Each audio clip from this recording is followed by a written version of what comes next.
Welcome to Close Listening. I'm your host, Zach Morgenstern, joined as always by silent co-host Ludwig von B. And, ever since I started this channel, I've been thinking, what are artists, albums that are really things I should have listened to by now that I just haven't?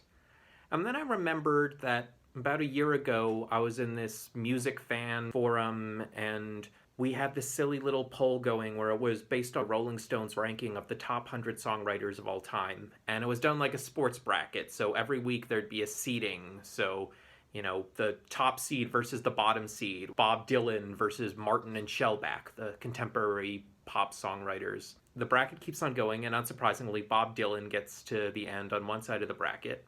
But on the other side of the bracket was Stevie Wonder. And to me, that really didn't feel like a match. I don't think of Stevie Wonder as writing profound lyrics in the way that Bob Dylan does. So I felt, must have just been a weak other side of the bracket. And, while Stevie Wonder and Bob Dylan are indeed great in very different ways, I was clearly very naive about just what the reputation of Stevie Wonder was. And I discovered this later when I was listening to Paul Simon's autobiography. When he won the Grammy for Best Album in 1975 for Still Crazy After All These Years, he thanked Stevie Wonder in his acceptance speech because Stevie Wonder hadn't put out an album that year. See, that was in the midst of what is called Stevie Wonder's classic period. That's when he broke free of the established culture of Motown and really established himself as in charge of his songwriting, in charge of the singing he was doing in general, really became not just a singer, not just even a songwriter, but an auteur of music, and he produced his classic albums. So I was able to get my hands on 3 of those albums. Those albums are Talking Book, Inner Visions, and Songs in the Key of Life. So it so happens I wasn't able to get my hands on another one of the important ones that's Fulfillingness's first finale, and that's one that won a Grammy. Stevie Wonder won a Grammy in 3 out of 4 years, 73, 74, and 76, with Paul Simon winning in between. I decided I would listen to these records from his classic period and see what I thought of the songs. Today we're going to be talking about Talking Book. This one did not win an Album of the Year Grammy, but it certainly had awards attached to it, and it is a pretty strong album in some ways. So the first track on the album is a pretty famous one. It's called You Are the Sunshine of My Life. I mean, this is a familiar tune. If you don't know it, check it out. It's great. But what's interesting is that while this is the period of Stevie Wonder establishing himself as creatively independent, of playing as many of the instruments on his album as he can, this album notably does not start out with Stevie Wonder's voice. It starts out with the voice of a different man named Jim Gilstrap. After him, a woman starts singing. Her name is Lanny Groves. Finally, the main vocal starts, and it's Stevie Wonder. Now, there are songs all the time that have backup singers. There are songs all the time that introduces a lesser-known artist to sing a duet. But to open with another singer without explanation, the first time you hear it, you think, wow, Stevie Wonder's voice has quite the range. And it does have quite the range, but not to sound that fundamentally different. It's a different singer. So even while Stevie Wonder is expressing his own voice, showing his own creative potential, he's still very willing to share the spotlight, and I think that's pretty cool.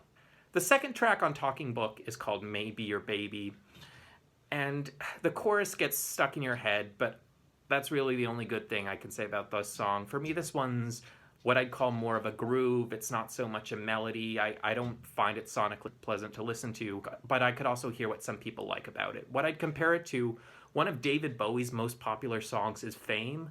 I don't get it at all. It's like the least interesting song he wrote to me. So Maybe Your Baby to Stevie Wonder is kind of like Fame to David Bowie. Next on the album is a song called You and I. And I said this one is kind of the opposite of Maybe Your Baby. So it's almost pure melody as opposed to groove. And another interesting thing is that even though these are very ambitious songs made by a young but experienced musician, and on some tracks he's using quite a full sound, on some there's still almost a DIY sound to it. So this really just sounds like a simple acoustic song with a guy singing at his piano. And he gets quite dramatic at times, but even as there's all this musical competence behind it, there's still this sort of comforting simplicity to it. It's not the best song on the album. The final song on the album, I believe When I Fall in Love, It Will Be Forever. To me, that one's just a better version of You and I, but it's a nice step up from Maybe Your Baby. The next song on the album is called Tuesday Heartbreak.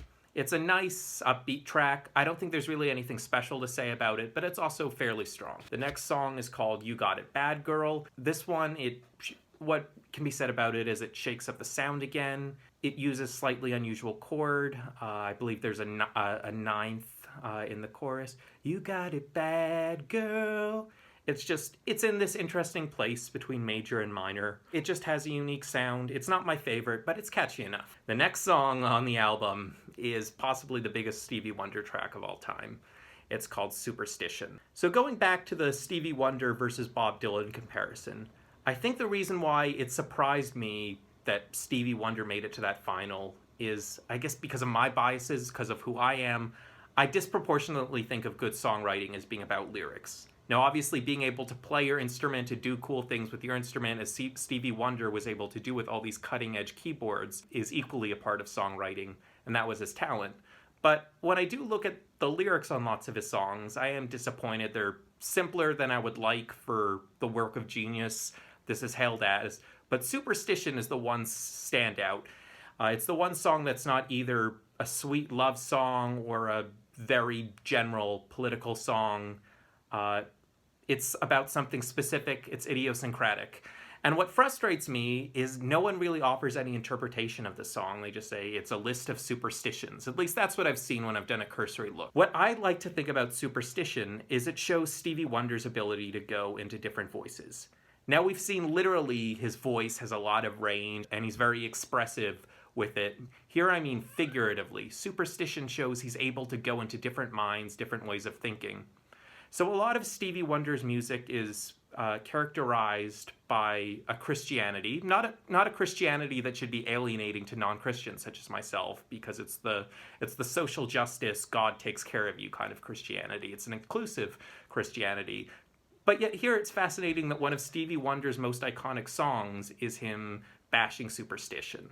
Now, I suppose if you're a Christian, you're going to separate superstition from what you view as your valid faith.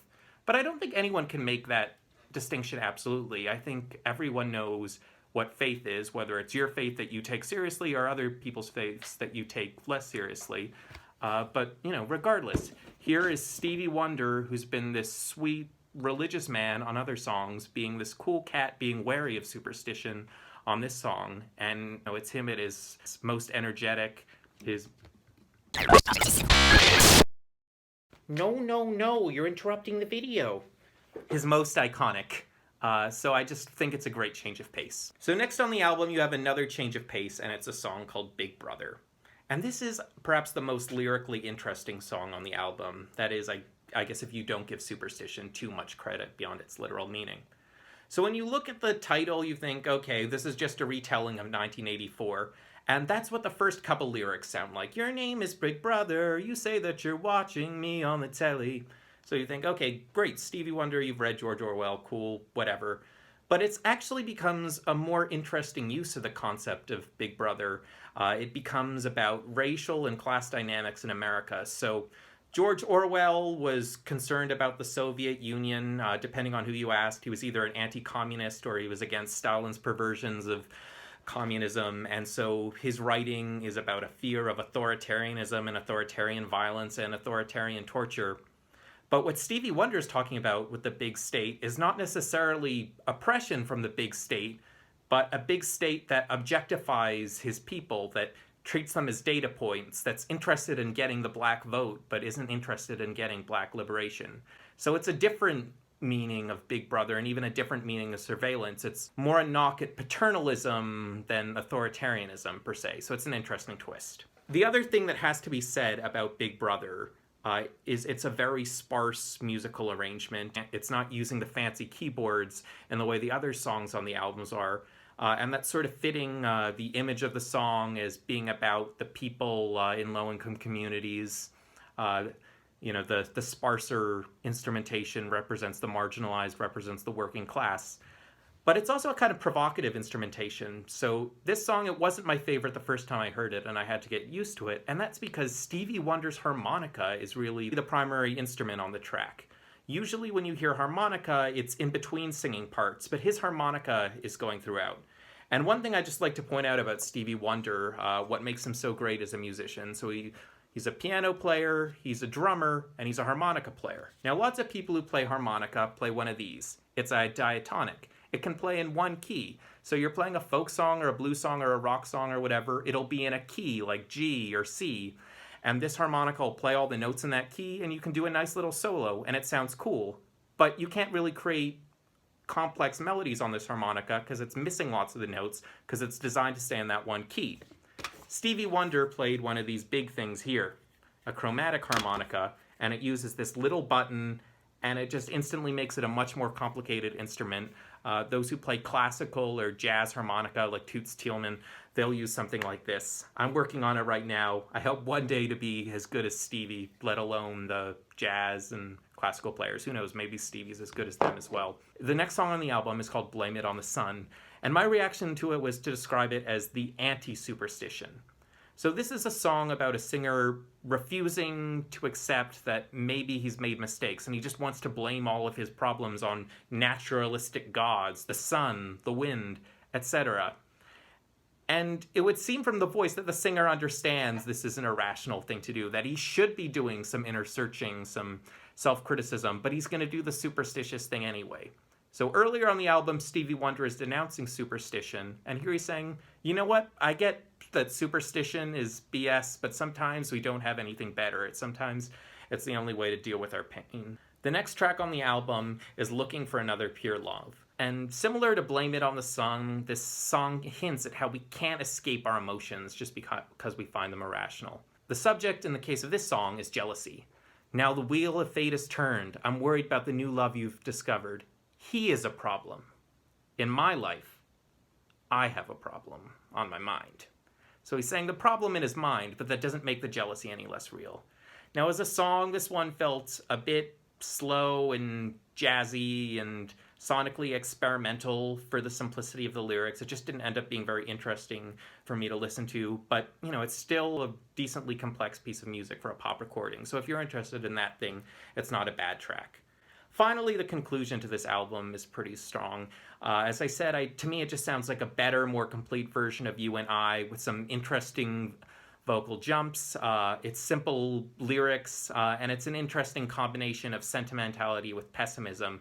So he's talking about this great love, but it's somewhere in the future, so which makes for an interesting contrast if you're trying to find meaning in it. I believe when we fall in love, it'll be forever. Anyway, that's my take on Talking Book. It's a pretty good album, has some classics on it, and just short of the classics, there's Blame It on the Sun, I Believe When I Fall in Love with You, It'll Be Forever, and Big Brother. Those are greats too.